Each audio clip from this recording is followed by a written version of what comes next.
Magandang umaga po sa inyong lahat. For today, I will be discussing with you all about the Bloom's Taxonomy. Okay, so but before we proceed on our lesson proper, I just wanted to share with you first the overview of this whole discourse. So I will be tackling with you today about, who are the proponent, who proposed the Bloom's taxonomy and who are the ones who revisited it or who are the ones who revised it. And at the same time, I'll be discussing the importance and the purpose of the Bloom's taxonomy in the education arena. And I will be tackling too the the levels of the Bloom's taxonomy, the words or the action words that we can use in formulating our lesson goals or learning objectives, and at the same time I will give you examples. Okay, so without further ado, let me start my lesson. Okay, so the original proponent of the Bloom's taxonomy was Dr. Benjamin Bloom during the year 1956. Okay, so it was then revisited or revised by Lauren Anderson and David Kraftwerk. Okay, Lauren Anderson and David Kraftwerk. So according here, the importance of the Bloom's taxonomy is that it helps educators develop critical thinking skills and higher ordering thinking skills among students. So the Bloom's taxonomy, syempre, since naka-level siya or naka-hierarchy siya, so it will let the teachers formulate learning objectives that caters the critical thinking skills up to the complex or the higher order thinking skills or HOTS. Okay. So kasi ito may level yung mamaya ipapakita ko sa inyo, may level itong Bloom's taxonomy, naka-model siya na talagang matitrain yung bata or it will let the student learn from the simplest or concrete level to the abstract or complex level. Okay, sabi din dito, ang purpose daw ng BT or Bloom's taxonomy is that it helps educators identify achievable learning goals and develop plans to meet them. Okay.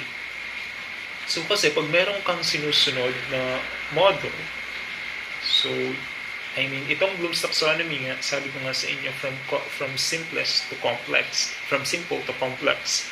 Okay, so malalet ka as a teacher to form an achievable learning goals.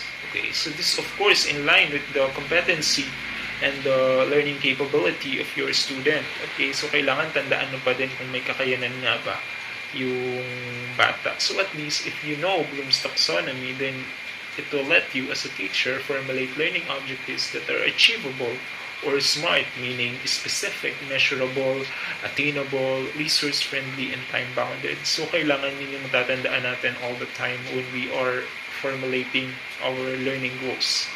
So always for the sake of the student and the learning, of course. Okay, so I will show you here.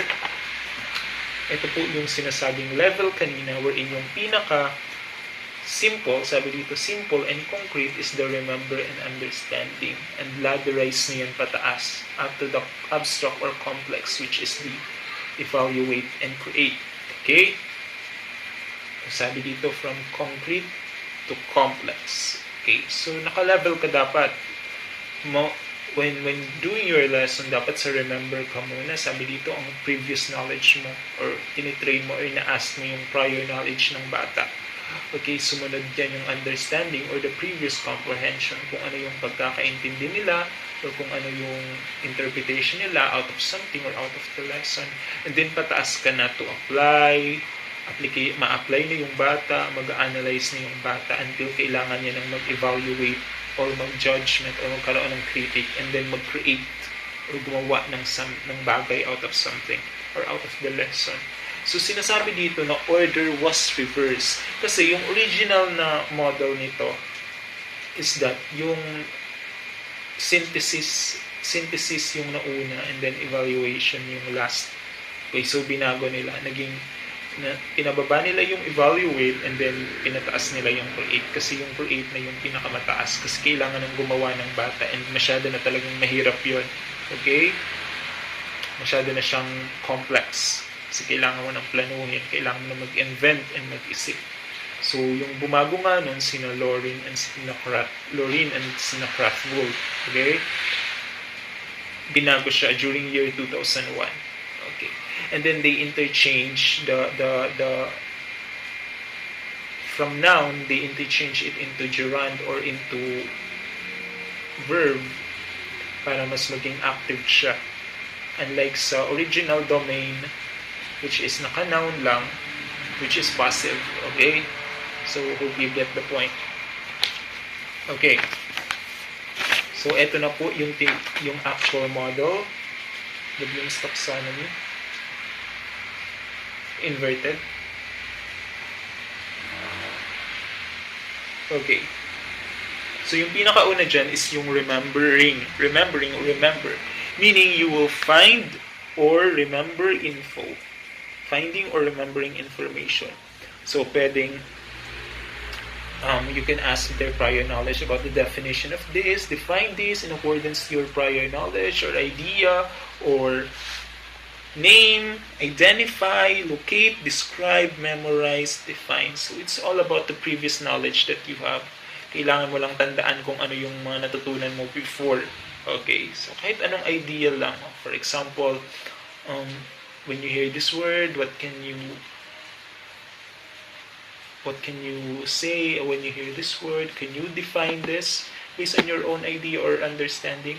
Pero dito naman sa susunod, yun nga, yung understanding or yung comprehension na.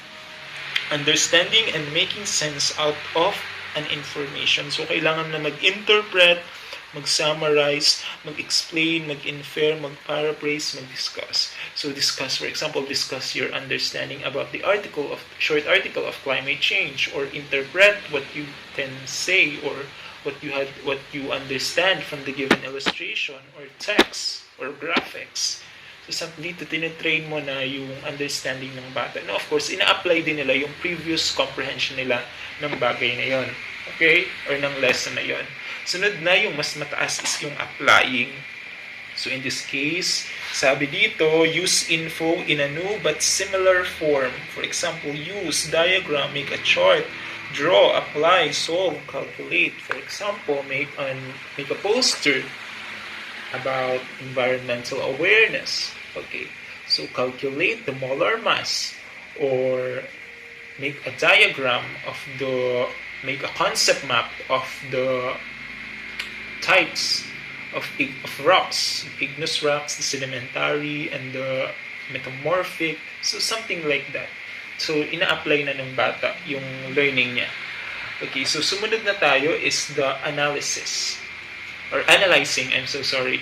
So, dito, take info apart and explore relationships. So, yung mga pwede mong gamitin is categorize, examine, organize, compare and contrast. For example, compare and contrast weather and climate. Okay, so di ba, makikita na yung bata yung pagkakaiba ng dalawa. Or categorize the steps, or categorize mo yung levels ng ganito. Okay? Or organize and examine what does the text say, what does the table say. Okay, kung ano yung sinasabi ng table. Sumunod naman is yung evaluating. So, sabi dito, critically examine information and make judgments. So, you will make na a critic or a judgment out of a lesson or out of something. Yung mga pwede mong gamitin na verb is judge, critic, test, defend, and criticize. Okay? So, you can critic a paper. Okay? Something, critic a review paper or a research paper, kung ano yung masasabi mo. Or a movie, something like that. So, sunod naman is creating. Dito, very simple lang siya. Very simple.